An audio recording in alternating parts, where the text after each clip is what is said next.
Le 1er avril 2023, près d'une décennie s'est écoulée depuis que Chris Kremer, 21 ans, et Lisanne Frohn, 22 ans, ont été aperçus pour la dernière fois. Les deux jeunes femmes étaient des amies qui travaillaient ensemble dans le même café à Amersfoort, aux Pays-Bas. Ils ont planifié des vacances de 6 semaines des Pays-Bas au Panama dans l'espoir d'améliorer leur espagnol et d'offrir une aide bénévole aux habitants, en plus de visiter les environs. Après avoir décidé de faire une randonnée un après-midi, Chris et Lisanne ont disparu. Leurs effets personnels et certaines parties de leur corps ont été retrouvés 10 semaines plus tard.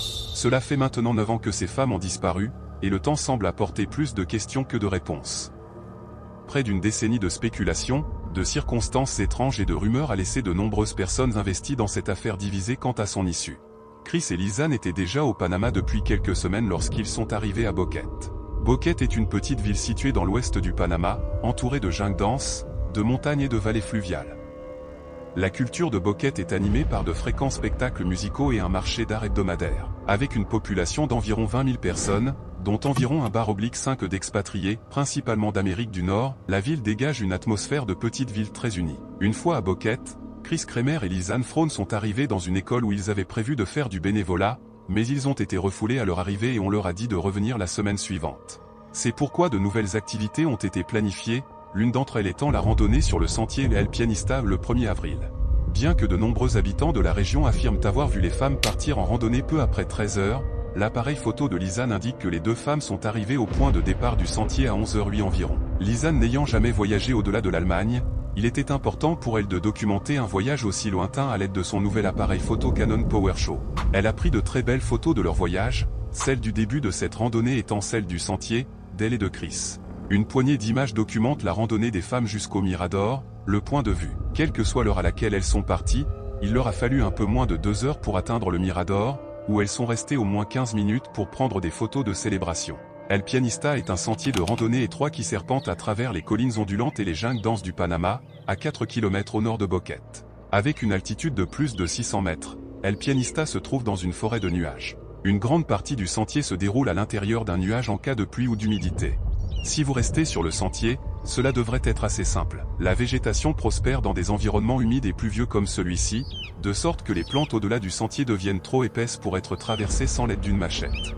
Une fois arrivé au Mirador, si vous êtes hors des nuages, comme l'étaient Chris et Lisanne, vous êtes accueillis par une vue à couper le souffle. Par temps ensoleillés, on peut voir les océans Pacifique et Atlantique depuis le Mirador. Au moment de partir, au lieu de prendre le chemin du sud qui les ramènerait à Boquete, Chris et Lisanne ont fini par prendre le chemin du nord à partir du Mirador. Ces deux chemins sont apparemment distincts, le côté Boquete de la montagne offrant une vue sur la ville voisine d'Alto Boquete, tandis que l'autre est purement végétal. Il est donc peu probable que Chris et Lisanne se soient accidentellement trompés de chemin. Ils ont également été informés qu'ils devaient faire demi-tour sur El Pianista après avoir atteint le Mirador. Il est donc peu probable qu'ils aient tenté de suivre le sentier plus loin. Le sentier nord est utilisé presque exclusivement par les locaux et est beaucoup plus difficile à parcourir sans préparation et sans guide.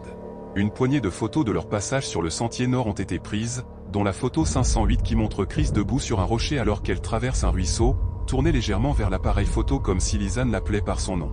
Voici la dernière photo prise par l'appareil de Lisanne ce jour-là, à 13h54. Après cette date, le calendrier devient encore plus flou et de plus en plus de choses sont sujettes à spéculation. Entre 13h54 et 16h39, il s'est produit un événement qui a poussé les femmes à passer un appel d'urgence. L'appel a été passé depuis l'iPhone 4 de Chris, et l'appelant a composé le 112, le numéro d'urgence dans l'Union européenne. Un autre appel a été passé peu après depuis le Samsung Galaxy de Lisanne à 16h51, en composant également le 112. Ces appels n'ont pas abouti. Lorsque Chris et Lisanne ne se sont pas présentés à un rendez-vous fixé avec un guide local le matin du 2 avril, celui-ci a alerté leur famille d'accueil et les autorités de leur disparition. Leurs familles ont été appelées vers 18 h et informées que les deux hommes n'étaient pas rentrés depuis la veille. Hans Kremer, le père de Chris, se souvient qu'il a essayé d'entrer en contact avec Chris le 2. Il lui a envoyé un message pour lui demander comment elle allait et lui demander un message en retour, mais il n'a jamais reçu de réponse. Pendant ce temps, d'autres appels d'urgence ont été tentés à partir des téléphones de Chris et de Lisanne, à partir de 7 h du matin. Le 112 est appelé en continu jusqu'à 10h52, heure à laquelle le 911, le numéro des services d'urgence panaméens, est finalement composé. Aucune connexion n'a été établie à partir de l'un ou l'autre de leurs téléphones, bien qu'il y ait eu un bref moment où le téléphone de Lisanne s'est connecté le 2. Cette connexion était si faible que les femmes ne savaient probablement pas que l'appel avait reçu un signal.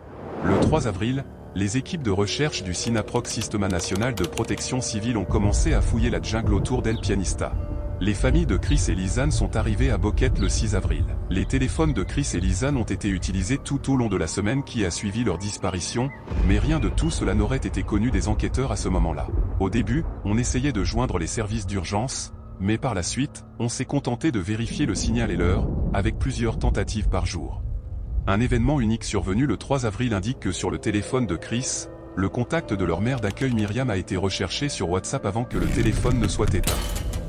My men say no be here, but in my heart maybe God is some hope that is maybe a little possibility. Try maybe some people when the bad intention maybe take the girl, you know.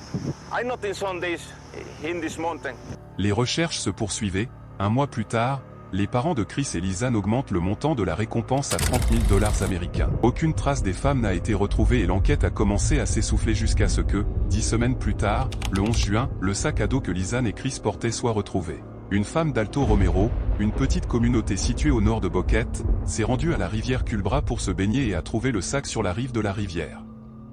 Le sac était en bon état, mais présentait encore des signes d'usure. Dans ce sac, on a trouvé les soutiens-gorge, les téléphones, les lunettes de soleil et d'autres objets personnels des deux femmes.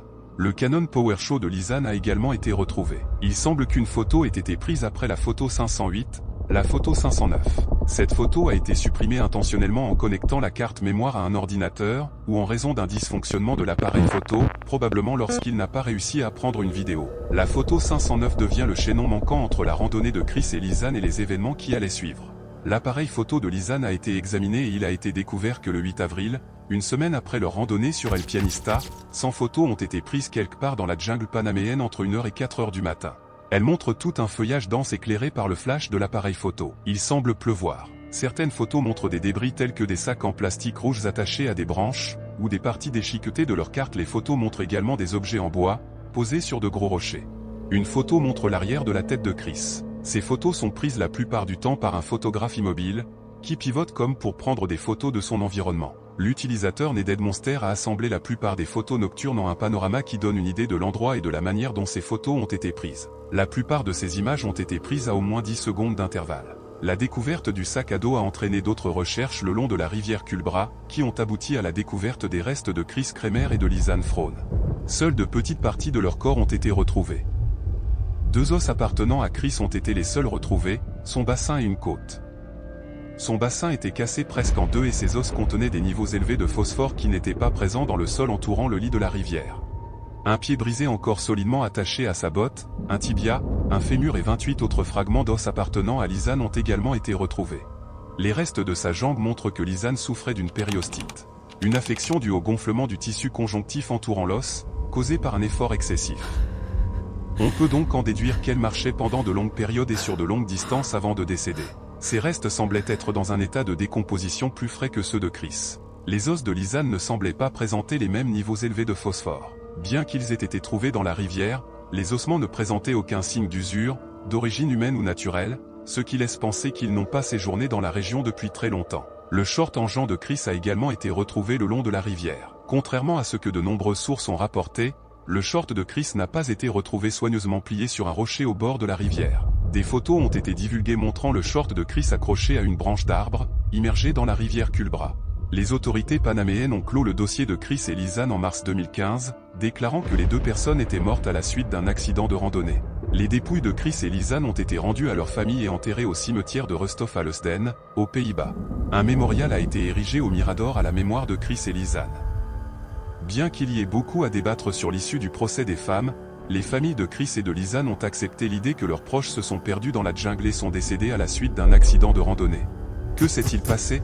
Bien que Chris et Lisanne aient été avertis de faire demi-tour au Mirador ou d'emmener un guide, c'était une belle journée ensoleillée et les femmes étaient arrivées rapidement à leur destination par leurs propres moyens. El Pianista est déjà un sentier d'aller-retour, et si elles décidaient d'aller un peu plus loin, il y avait encore du soleil et El Pianista était facile à parcourir, et peut-être que le reste du chemin l'était aussi, dans leur esprit. Ils étaient probablement en train de faire l'expérience de l'altitude des randonneurs. Alors que la majeure partie de la forêt qui longe le chemin d'El Pianista est trop dense pour être parcourue, le chemin nord emprunté par Chris et Lisanne passe de la jungle aux champs ouverts, ce qui fait qu'il est facile de perdre le chemin si l'on ne connaît pas sa route. Le temps qu'ils se rendent compte qu'ils sont allés trop loin, ils auraient déjà pu s'éloigner de plusieurs kilomètres de leur parcours initial. Suivre un cours d'eau est une règle de survie bien connue, même d'une personne ayant une expérience limitée de la vie en milieu sauvage. S'ils se sont perdus hors du sentier, il est possible que Lisanne ou Chris connaissent cette règle et décident de suivre le premier cours d'eau qu'ils rencontrent, la Culbra ou l'un de ses affluents, pour retrouver leur chemin jusqu'à Boquete. Le seul problème de ce plan est que la Culbra coule vers le nord, loin de Boquete. Les femmes ignoreraient probablement le sens d'écoulement de la rivière et penseraient à tort qu'en la suivant, Boquete se trouverait juste au coin de la rue. Le code PIN de l'iPhone de Chris n'a jamais été saisi après le 5 avril, et les restes de Lisanne sont plus frais que ceux de Chris. Cela pourrait-il signifier que Chris est décédé en premier, poussant Lisanne à tenter une dernière randonnée désespérée pour se mettre à l'abri? La périostite de la jambe de Lisanne pourrait le suggérer. Les équipes de recherche du Synaproc ont commencé leur recherche nocturne le 7 avril. Les photos nocturnes prises tôt le matin du 8 avril étaient-elles une tentative de signaler un sauvetage?